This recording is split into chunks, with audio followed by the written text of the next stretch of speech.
শ্রীমঙ্গল চায়ের রাজধানী হিসেবে খ্যাত এই শ্রীমঙ্গল। বন্ধুরা, এই মুহূর্তে আমার অবস্থান হচ্ছে ব্যস্তরমণি ঢাকা শহরের বিমানবন্দর রেলওয়ে স্টেশন। আমার গন্তব্য হচ্ছে শ্রীমঙ্গল। আমি আপনাদেরকে দেখাবো ঢাকা থেকে শ্রীমঙ্গল যেতে কত টাকা খরচ হয় এবং কত কমে আপনারা যেতে পারবেন সেই বিষয়ে একটা টিপস দেবো। থেকে আমার ট্রেন হচ্ছে 10টা 30-এ। আমি দেখতে পারতেছি আমার ট্রেন সামনে লাইট দেখা যাচ্ছে, তার মানে সে ট্রেন আমাদের প্ল্যাটফর্মের দিকে ঢুকতেছে। আমরা আপনাদেরকে দেখাতে চেষ্টা করব যে কতটুকু লো বাজেটে ঢাকা থেকে শ্রীমঙ্গল ঘুরে আসা যায় এবং একদম ফ্রেন্ডলি বাজেট। আপনারা একটু লক্ষ্য করলে দেখতে পারবেন একটা লাইট দেখা যায়, এটা হচ্ছে আমার ট্রেন আসতেছে। আর আমার পেছনে একটা ট্রেন দাঁড়িয়ে আছে, এটা হচ্ছে অন্তনগর এক্সপ্রেস, হয়তো অন্য কোনো জেলা থেকে এটা আসছে, এসে ঢুকেছে বিমানবন্দর হয়ে এটা চলে যাবে কমলাপুর। আর আমার ট্রেনটা কমলাপুর থেকে ছেড়ে এসেছে বিমানবন্দরের দিকে ঢুকতেছে, তারপর এটা চলে যাবে একদম সিলেট। শ্রীমঙ্গল শহরটি হচ্ছে একটি উপজেলা।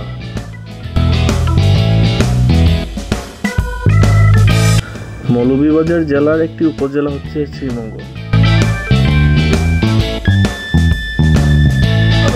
আজকে আমি আপনাদের মধ্যে শেয়ার করব শ্রীমঙ্গল আসতে কত টাকা খরচ হবে এবং একদিনের মধ্যে কিভাবে আপনারা ঘুরে যেতে পারবেন। ঢাকা কমলাপুর থেকে সকাল 6টা 15-এর দিকে ছাড়ে হচ্ছে পারাবত এক্সপ্রেস। পারাবত এক্সপ্রেস ট্রেনটি শ্রীমঙ্গলে গিয়ে পৌঁছাবে হচ্ছে 10টা 30-এর দিকে। ওইখানে ট্রেন থেকে নেমেই আপনারা স্টেশনের বাইরে যাওয়ার পর চাঁদের গাড়ি পেয়ে যাবেন। ওইখানে চাঁদের গাড়ি দিয়ে আপনারাও জনপ্রতি 1500 টাকা দিয়ে শ্রীমঙ্গলের 8টি স্পট ঘুরে দেখতে পারবেন। 1500 টাকার মধ্যেই আপনারা পেয়ে যাবেন সকালের নাস্তা, দুপুরের খাবার এবং বিকালবেলা এসে আপনাদেরকে স্টেশনের আশেপাশে নামিয়ে দিয়ে যাবে। আর আমি যেহেতু একদিনের একটি ট্যুর প্ল্যান আপনাদেরকে দিচ্ছি, সেই হিসাবে আপনাদের রাতের বেলা একটু কষ্ট করতে হবে। সন্ধ্যার সময় যখন চাঁদের গাড়ি আপনাদেরকে নামিয়ে দিয়ে যায়, তখন শ্রীমঙ্গল শহরের মধ্যে ঘোরাঘুরি করবেন। সেখানে চা কফি খেয়ে যদি রাত্রে 1:45 পর্যন্ত আপনারা বসে থাকতে পারেন, তাহলে 1:45-এর দিকে সিলেট থেকে ছেড়ে আসে উপবন ট্রেন।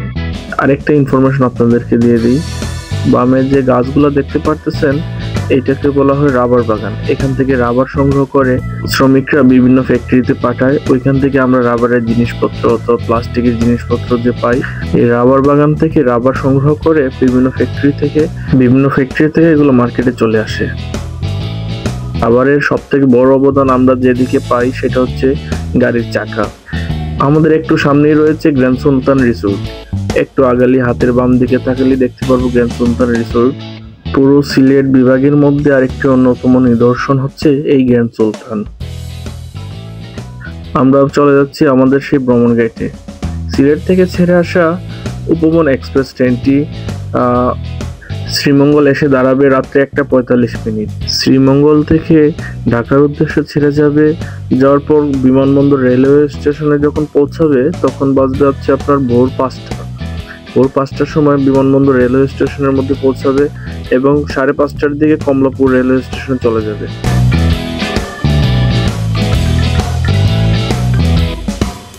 পুরো খরচ সম্পর্কে যদি আপনাদেরকে বলি, তাহলে খরচ পড়বে আপনার 275 হচ্ছে ট্রেনের টিকিট। আমি কিন্তু নন এসি টিকিটের কথা বলছি। 275 করে আসা যাওয়া আপ ডাউন আপনাদের পড়বে 550 টাকা এবং চাঁদের গাড়ি হচ্ছে 1500 টাকা জনপ্রতি। রাতের খাবারের যদি আপনি ধরেন তাহলে হচ্ছে আপনার 250 টাকা, মোট 2300 টাকা। 2300 টাকার মধ্যে আপনারা ঢাকা থেকে শ্রীমঙ্গল একদিনের একটা ট্যুর হয়ে যাবে। ভোরবেলা সকাল 6টা 15-এর দিকে পারাবত এক্সপ্রেসে রওনা দিয়ে পরের দিন সকাল 5:30টার দিকে আপনারা উপবন ট্রেনে ফিরে যেতে পারবেন ঢাকার উদ্দেশ্যে। একদম 5:30টার দিকে ঢাকায় গিয়ে পৌঁছে যাবেন। আমার গন্তব্য ছিল শ্রীমঙ্গল লেমন গার্ডেন। এটা হচ্ছে লেমন গার্ডেনের একটা দৃশ্য। এবং গার্ডেনের একদম টপ ফ্লোরে আমি যখন উঠি তখনই আমি একটা গুচ্ছগ্রামের দৃশ্য দেখতে পাই।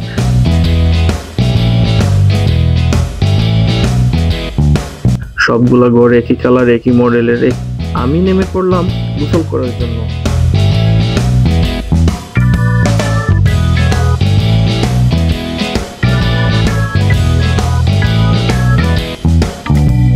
গোসল শেষ করে আমি চলে আসি পার্কে।